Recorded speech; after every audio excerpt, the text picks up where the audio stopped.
But I told you not to come here.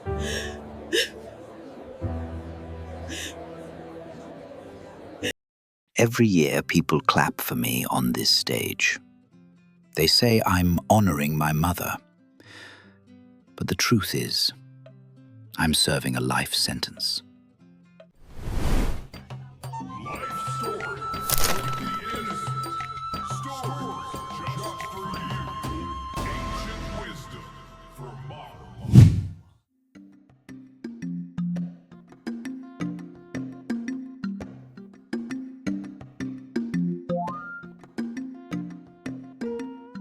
This story doesn't start with her death. It starts with the day I told security to remove my mother from my wedding. I thought I had escaped Ajegunle. My bride, Isabella Hassan, was the daughter of a former minister of finance. The guest list read like Forbes Africa. The wedding cost 50 million naira. I had worked hard to get here. From Ajegunle to Lekki Phase 1. I had rebranded everything. My accent, my address, my past. The old Benson was dead. This was the new one. Then she arrived. A yellow tricycle, keke na pep, pulled up to the Oriental Hotel entrance. Security guards stiffened. An elderly woman stepped out, 62 years old. Faded Ankara wrapper, worn brown church slippers with visible holes. My mother. Guests began to stare. Whispers rippled through the crowd. She didn't notice. She smiled, looking through the glass doors at me. And then she said it. So loudly, so proudly. "I sold akara for 30 years to stand here." And in that moment, everyone knew. I wasn't self-made. I was akara-made. I rushed to the entrance, face tight, pulled her aside. "Mama, what are you doing here?" "Mom, I just wanted to see you become a husband. I brought you a small gift." She held up a small box wrapped in brown paper. "I told you I would visit you after the honeymoon. You didn't have to come. But this is your wedding day. A mother should bless her son on his wedding day." I glanced at the watching guests. My voice hardened. "Mama, please. These people, they won't understand our story." She looked at me, quietly, firmly. "Our story made you." Silence. I signaled to security. "Security, please escort this woman out. She's in the wrong venue." The security guard, polite but firm, took her elbow. She didn't resist. She placed the small gift box on a table near the entrance. Her last words to me, "You'll understand one day." Her worn brown church slippers shuffled on white marble floor. Step, step, step. I watched her go. For just a moment, something flickered across my face. Guilt, maybe shame. But I shook it off. Returned to the reception, smiled, shook hands. I told myself I did the right thing. That was the last time I saw her alive. The wedding was perfect, everything I had dreamed of. I had arrived. I had escaped. I was finally free. My father-in-law gave a toast. He raised his glass and said, "My daughter has found a worthy man, a man who built himself from nothing, a self-made man. That is the kind of man Nigeria needs." From nothing? Yes. I came from nothing. That part is over. This is my life now. Then Isabella collapsed. We were dancing. She was laughing, twirling in her white gown. And then her smile froze. Her eyes fluttered. Benson, I don't feel. Her knees buckled. She collapsed in my arms. Lagos University Teaching Hospital, emergency room, fluorescent lights, medical chaos. I was still in my wedding agbada, pacing. The doctor emerged. Mr. Benson, your wife has acute kidney failure.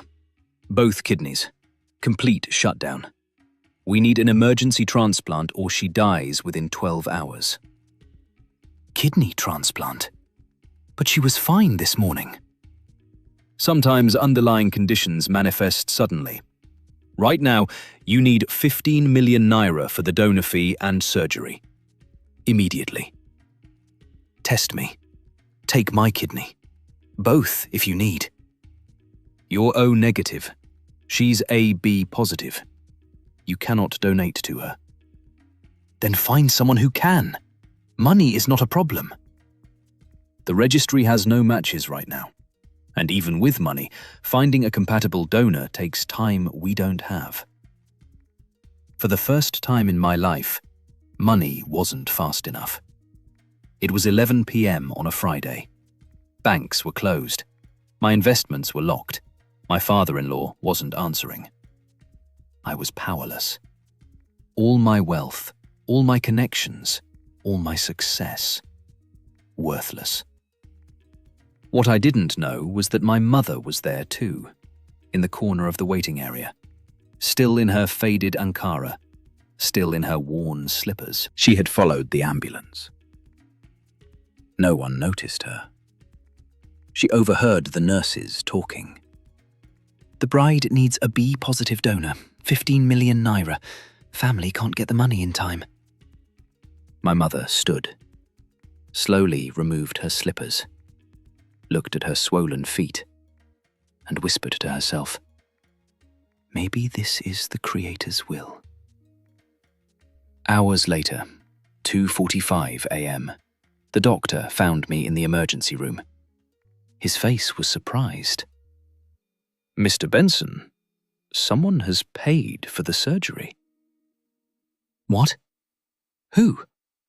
Anonymous donor. No trace left. I didn't ask questions. I was too relieved. I assumed it was a wealthy benefactor, someone from the wedding, or my father-in-law, who had an emergency call from the presidency shortly before Isabella collapsed. He could not be reached. A business associate who wanted to help. I never thought it was her. The surgery was successful. Isabella survived. The doctor told me 13.3 million naira had been transferred to the hospital account. Anonymous. I didn't know that my mother had spent the entire night running across Lagos, from Ajegunle to Lekki to Oshodi and back, signing papers, borrowing money, making deals she couldn't keep. At 2 p.m. that afternoon, hours before my wedding, she had sold her house to a property flipper named Mr. Emeka. 5 million naira. Quick sale, below market value. She told him she was relocating to the village. The buyer gave her 1 month to vacate. She had wanted to give it to me as a wedding gift. No one bothered to open the small gift box she dropped on the table that day. There was the little note she wrote, "My little Will." At 5 p.m. that evening, after I had ejected her from my wedding, she called the Market Women's Cooperative, withdrew her entire life savings. 3.9 million naira. 30 years of selling akara. Every kobo. At 7:47 p.m. that night, while I was pacing up and down in the intensive care unit of the Lagos University Teaching Hospital, Luth, she went to a loan shark named Alhaji Mustafa. She borrowed 6 million naira. 50% monthly interest. She used the same house she'd already sold as collateral. Fraud. She knew it was fraud. Before going out that night, she sat at her small table in Ajegunle. She took out a notebook, and she wrote me a letter. Timestamp, 7:47 p.m., the night of my wedding. She knew what she was about to do might kill her. She did it anyway. 3 weeks later, my phone rang. An unknown number. A neighbor from Ajegunle. "Is this Benson? This is Mama Ifeoma, your mother's neighbor. I have very sad news. Your mother passed away this morning." "What?" "She collapsed at her table. The doctor said heart attack. I'm so sorry, my son." I thought it was coincidence. She was old. She had high blood pressure. These things happen, right? I went to her apartment in Ajegunle, the same house she had sold. Frying stove in the corner, akara ingredients still on the table. Photos of me as a child on the walls. On the table, I found a notebook, a pen beside it. The ink had dried. I picked it up, started reading. "Nwam, I thought I would have more time to write this. I thought I would survive long enough to pay everyone back, but my body is giving up faster than I planned. It has been 3 weeks since your wife's surgery. She is alive. Thank the Creator. That is all that matters. But I am dying. My chest is tight all the time. I cannot breathe. The chemist said my pressure is 180/120. He begged me to go to hospital, but I cannot afford hospital. I spent everything. Alhaji Mustafa came yesterday with his boys. He wants his first payment. I told him I need 2 more weeks.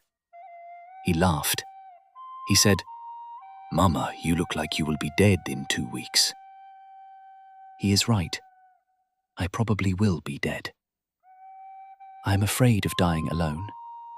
I am afraid the market women will curse your name when they find out I took their money and died. I am afraid. My chest is so tight. I cannot. I need to finish this before. I can feel my heart. I think I am. Nwam, The sentence never finished. The pen had trailed off the page. I didn't understand yet. Alhaji Mustafa? Market women? What money? I just sat there, holding the unfinished letter. Over the next week, 3 people knocked on that door, and with each knock, I understood a little more of what my mother had done. The first was Madam Elizabeth. She ran the Market Women's Cooperative. Benson, I'm sorry for your loss. Your mother was my friend. Thank you, Ma. There is something I must tell you. Your mother withdrew 3.9 million naira from our cooperative 3 weeks ago. She owes 780,000 naira as withdrawal fee. 3.9 million? For what? She said medical emergency. For her son's wife. My wife. She had kidney failure. Surgery cost 15 million. But someone paid 13.3 million anonymously. 3.9 million from the cooperative. If she gathered the rest from other places. The second visitor was Mr. Emeka, the property flipper. I bought your mother's house 3 weeks ago. 5 million naira. I need the keys to register the transfer. She sold the house. 3.9 million from the cooperative, plus 5 million from the house. That's 8.9 million. Still short of 13.3 million. The third visitor was Alhaji Mustafa, the loan shark. He didn't knock politely. He came with 2 enforcers. Your mother owed me 9 million naira. I loaned her 6 million at 50% monthly interest. She defaulted. Now she's dead. Who is paying? 9 million naira. I'll pay you. All of it. You'll just write a check? 9 million? Your mother came to me at night, begging. I made her grovel. I made her sign her life away. She died 3 weeks later. But you just write a check. She told me something that night. She said, "My son is very generous, to everyone except me." I sat alone after they all left. 3 creditor documents in front of me. Madam Elizabeth, 780,000 naira. Mr. Emeka, 5 million naira. Alhaji Mustafa, 9 million naira. Total debt, 14.78 million naira. I found an old biscuit tin in her apartment. Inside, 1.6 million naira in cash. Receipts from all 3 transactions. The hospital payment receipt. And a small notebook.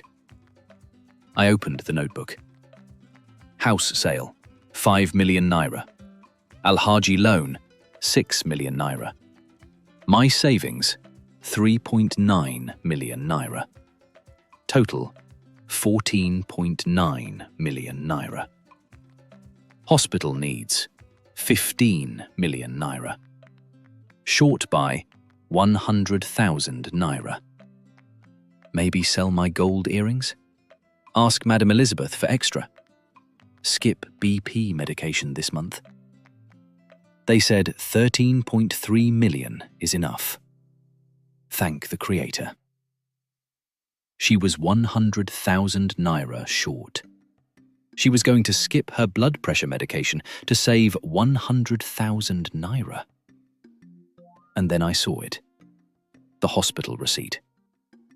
13.3 million naira. Emergency Transplant Fund. Anonymous donor. The anonymous donor wasn't anonymous. It was my mother. The mother I threw out of my wedding.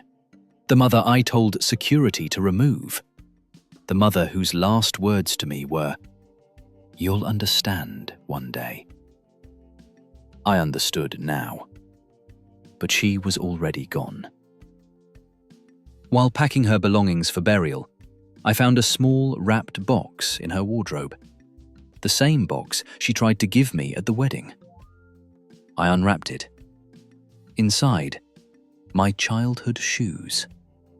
Tiny, stitching visible from multiple repairs. A gold ring. And 2 sealed envelopes. One was her will, proceeds from the sales of the house. The other contained a letter. I opened the letter with shaking hands. Noir Benson, if you are reading this, it means I did not survive what I am about to do tonight. I just left your wedding. You told security to remove me. I am not angry. I understand. I looked at myself before I came. My old wrapper, my worn slippers, my hands stained from frying akara, and I understood why you felt ashamed. But tonight, I heard your wife collapsed. I heard she needs 15 million naira for surgery, and I knew what I had to do. I sold the house to Mr. Emeka for 5 million naira that was supposed to be part of my wedding gift for you and my daughter-in-law. I am about to borrow 6 million naira from Alhaji Mustafa using the same house as collateral. I am about to withdraw my life savings from the cooperative, 3.9 million naira. This is fraud, I know, but it is the only way I can gather 15 million naira before your wife dies. I know my body's weak. My blood pressure is high. My sugar is not controlled. The stress might kill me, but I am doing it anyway. Not to make you love me, not to make you feel guilty, but because I am your mother, and a mother does not stop being a mother because her son is ashamed of her. If I survive, I will pay everyone back. If I do not survive, these people will come for their money. I am sorry to leave you with this burden, but I could not let your wife die. In this box, you will find your first shoes, the ones I repaired many times. I kept them to remind myself why I worked so hard. Now I give them to you to remind you where you came from. You will also find a gold ring. I sold my own wedding ring years ago to pay your university fees. This new ring I bought for your wife. Give it to her with my blessing. Do not let guilt poison your marriage. Live fully. Love your wife well. Treat her better than you treated me. That will be my rest. May the Creator of the universe guide you. May you never forget that success means nothing if you are ashamed of the hands that raised you. Mama.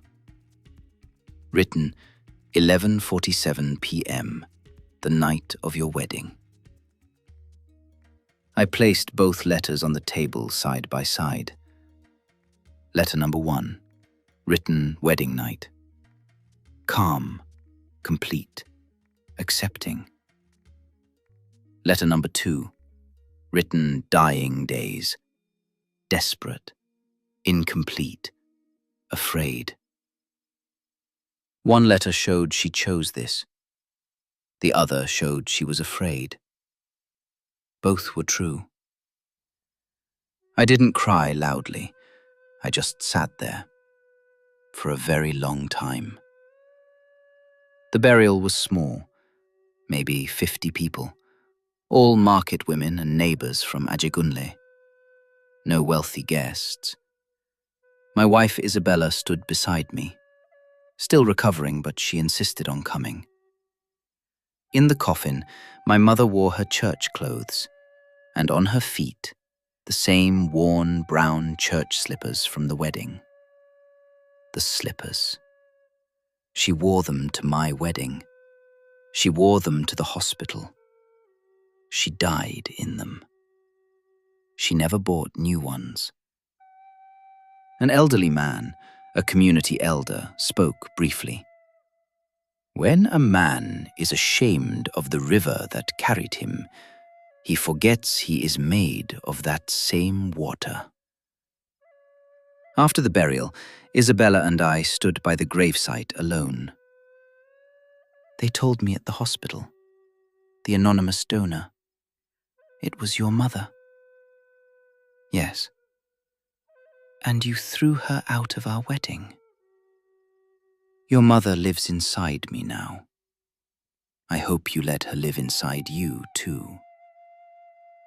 I said nothing. What could I say? I spent 50 million naira on a wedding to impress people I barely knew. 3 weeks later, I paid 25 million naira to bury my mother quietly and settle the debts she incurred, saving my wife's life. I hold up a small pair of shoes, my childhood shoes. These are my first shoes. My mother repaired them many times because she couldn't afford new ones. She kept them for 35 years. When she died, she left them for me with a note. To remind you where you came from. I forgot where I came from. I was so busy building a new life that I buried the old one. And the person who sacrificed most for that new life, I treated her like a stranger. If your mother is still alive, go home. Don't send money. Don't make excuses. Go home. That evening, I returned to my office. On my desk, the 2 letters side by side, the childhood shoes in a glass case, the worn church slippers beside them. Isabella called from the kitchen. "Dinner is ready? I'll be there in a minute." I picked up letter number 2, read the final incomplete sentence one more time. Nwam, I'll never know what she was going to say. Maybe she forgave me. Maybe she didn't. But I know this. She wrote 2 letters, one to explain her choice, one to express her fear. And in both letters, despite everything, she called me Nwam, my child. I placed the letters back in the glass case, turned off the office light, walked to dinner. The empty chair at the dining table, the chair where my mother would have sat. Success means nothing if you are ashamed of the hands that raised you, the hands that fed you, the hands that worked for you, the hands that prayed over you. Those hands are not a burden to hide. They are the reason you exist. If you are ashamed of those hands, then you are ashamed of your own life. And when those hands are gone, no amount of wealth can bring them back. No tears can resurrect them. All you will have left is the memory of how you treated them. Choose that memory carefully. Here's your challenge. In the next 24 hours, do one thing to honor the person who sacrificed for you. Call them. Visit them. Thank them. While you still can. Then come back and tell me in the comments what you did. I'll be reading every single one. Next week's story: the daughter who stole her mother's husband. Another tale about family, betrayal, and consequences you can't escape. Subscribe so you don't miss it. These stories don't let you forget them.